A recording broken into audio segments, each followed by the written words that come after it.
Hi everyone, my name is Nurul Shuhada binti Shamsun, and today I will be showing you the sample solution of question 1 and question 3 as part of my individual assignment for Life Contingencies 1 computer-based test. So in the first question, we have to construct a life table that imitates the illustrative life table using interest rate 5% per annum and 6% per annum for the country of my choice. In this case, I chose Denmark. The data collected was found on this website, www.mortality.org/data/data availability. It was taken from Denmark's life table for the year of 2020. That is where I found the lives for Denmark. And then next, we have to calculate the probability of death using the formula 1000 multiplied by 1 minus Lx plus 1 over Lx. And then it's the same for the rest of the years. And then next we have to calculate the whole life insurance. In this case, we use the recursion formula, which is 1000 times VQX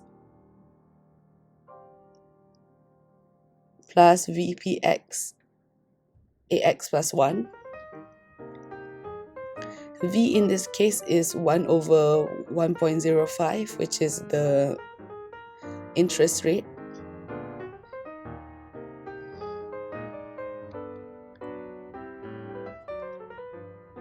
And then next, we calculate the second moment of the whole life insurance using the same formula, except that we have to square the discount factor as well as the whole life insurance. Next, we have to calculate the actuarial discount factor. So 1005 EX equals to 1000 times V power 5 multiplied by Lx plus 5 over Lx.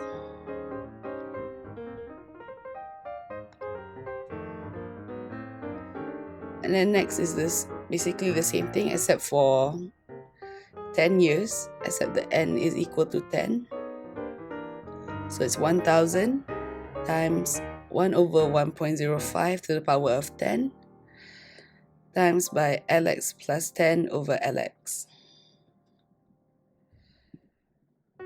The next is also the same, except it's for 20 years.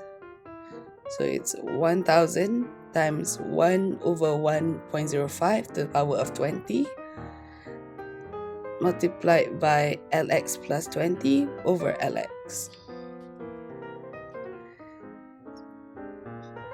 And then lastly, we have to calculate the whole life annuity due, in which we use the formula 1 minus the whole life insurance over 1000 over D, in this case D equals to IV, which is 0.05 over 1.05. And then we just repeat the same steps for the next interest rate, which is 6% per annum. And then for the second part, we have to construct life tables commutations dx, nx, sx, cx, mx, and rx at interest rates of 5% per annum and 6% per annum.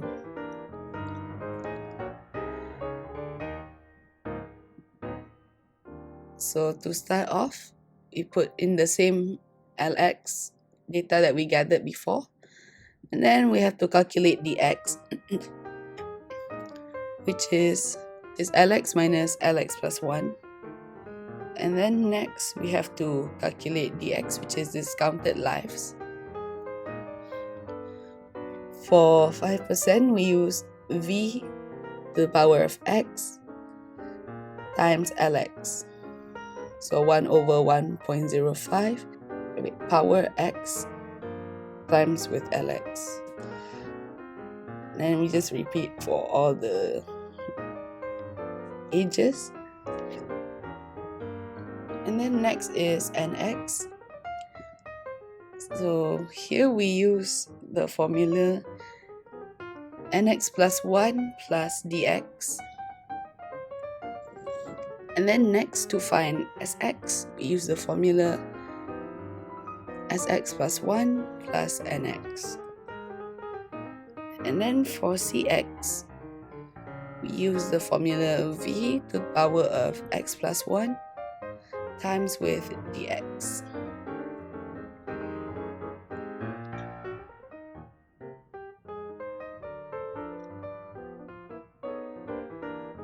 And then next, for mx, we use the formula mx plus 1 plus cx.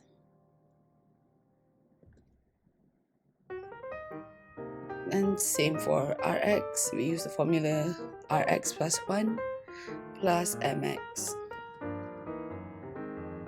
And then for the 6% per annum, we just repeat the same steps. So the third part of the question requires that we construct a life table tabulating the increasing whole life insurance at age X, increasing annuity due at age X, and curtailed life expectation at age X for the interest rates of 5% per annum and 6% per annum.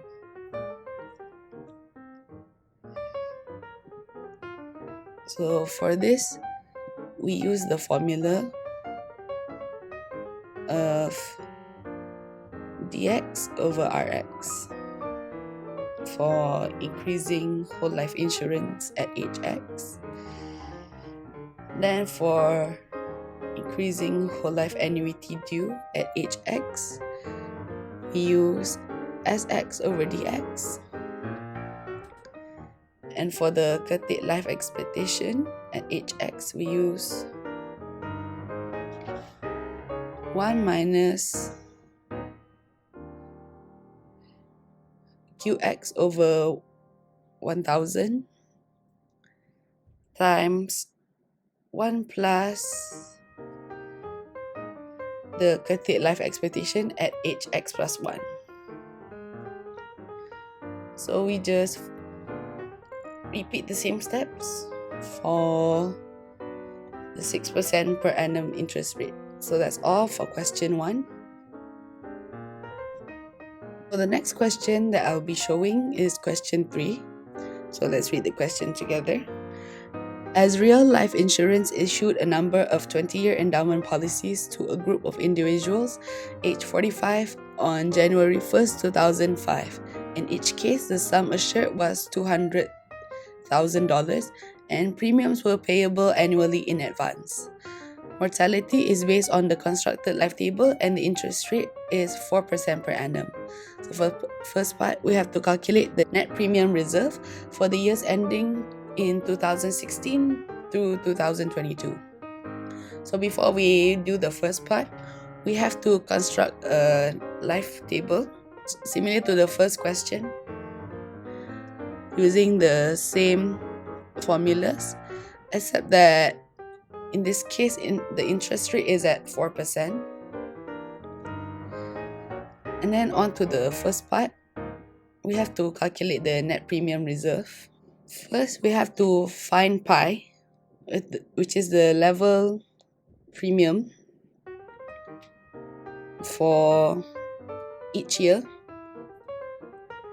So before that, we have to find the endowment, which is this right over here, the end year endowment.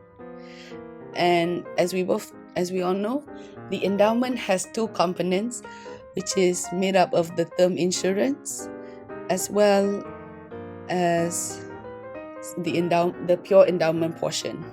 So find the endowment, we have to add up these two portions together. So first up is the term insurance. So for this question, I use the relation equation, which is term insurance equals to whole life insurance minus deferred whole life insurance. And to calculate the term insurance, we first have to find the deferred whole life insurance, in which we use the formula NEX times AX plus N. And then to get the term insurance, we just minus the whole life insurance with the calculated deferred whole life insurance.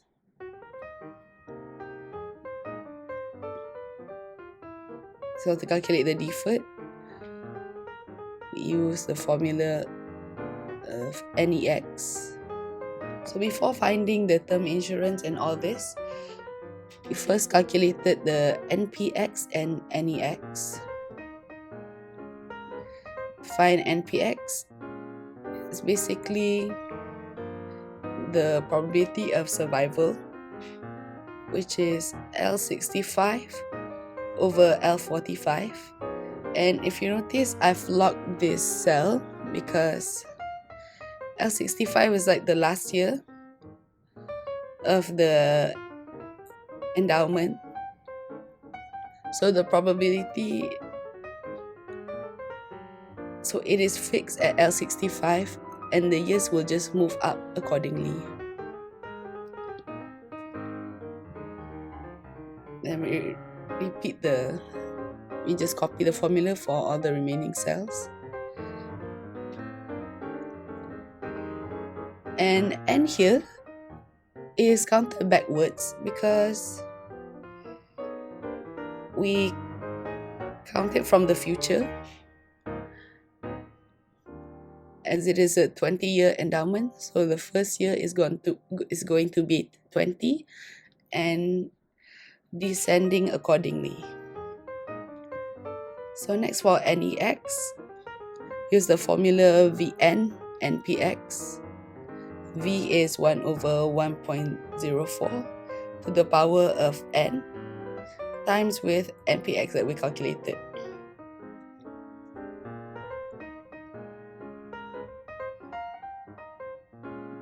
And then we calculate the deferred whole life insurance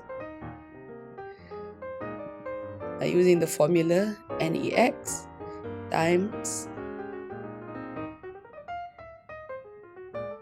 AX plus N, which in this case is whole life insurance at the age of 65 over 1000, because we just want the AX and not 1000 AX.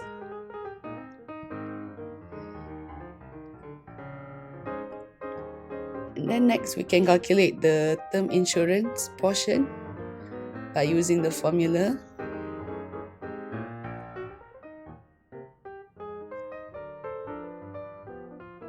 (1000) AX over 1000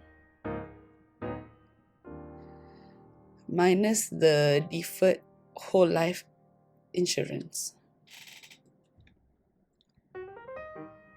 And then after that, we can calculate the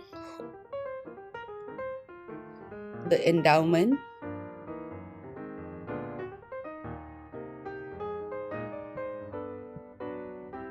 which is the term insurance plus with the actuarial discount factor, NEX.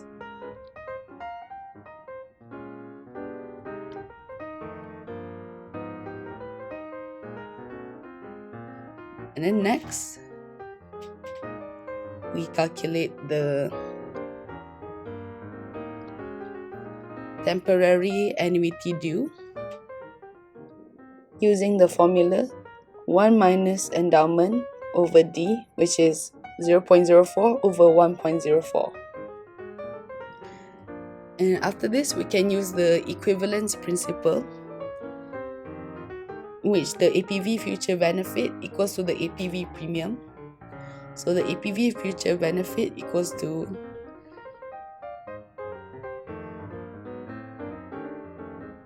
$200,000 times the endowment. So we use the equivalence principle to find pi.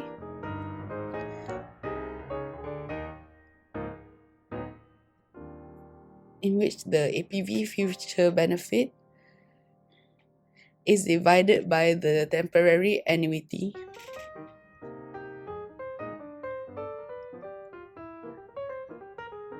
And when we divide it, we will get this value here.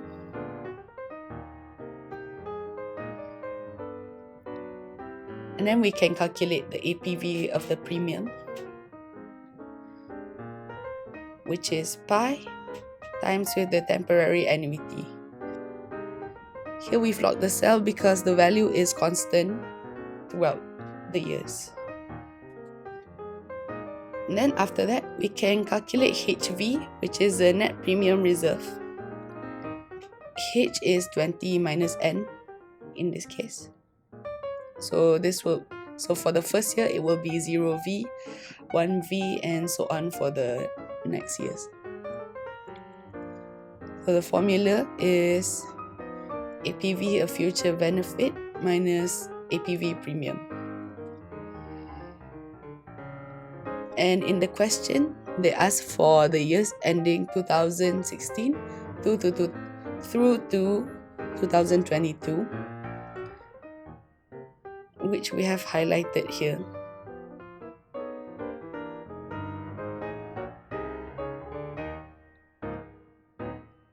As you can see. And then the next part of the question says that on January 2021, 600 policies were still in force. And during 2021 and 2022, 7 and 8 policy holders died respectively, and no policy lapsed for any other reason during these 2 years. We have to calculate the mortality profit or loss for this group for the year ending 2021 and 2022.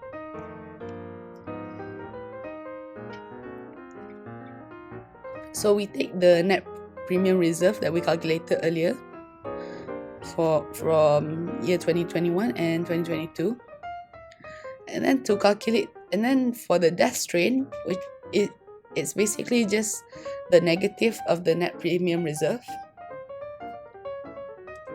And then to calculate the actual death strain, we use the number of deaths that occurred, which is 7 for 2021, multiplied by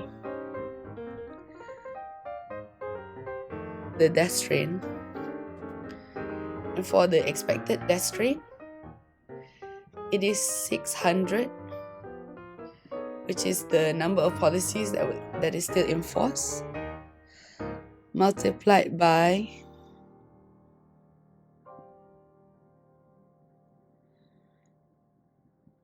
Q60, 1000 Q61 over 1000, and then multiplied by the death strain. So for the mortality profit or loss, we use the formula expected death strain minus the actual death strain. Then we repeat the same thing for 2022. The only difference is that for the expected death strain, we have to minus the policies that are in force with the number of deaths that occurred from the previous year. So 7 deaths occurred, so 600 minus 7, and then you times with the QX, which is Q62, and times with the death strain. The actual death strain here, we just calculate using the same formula, the number of policy holders that died with the death strain. And then same goes for the mortality, profit or loss. for these 2 years, the insurance company incurred a mortality profit. So that is all from me. Thank you.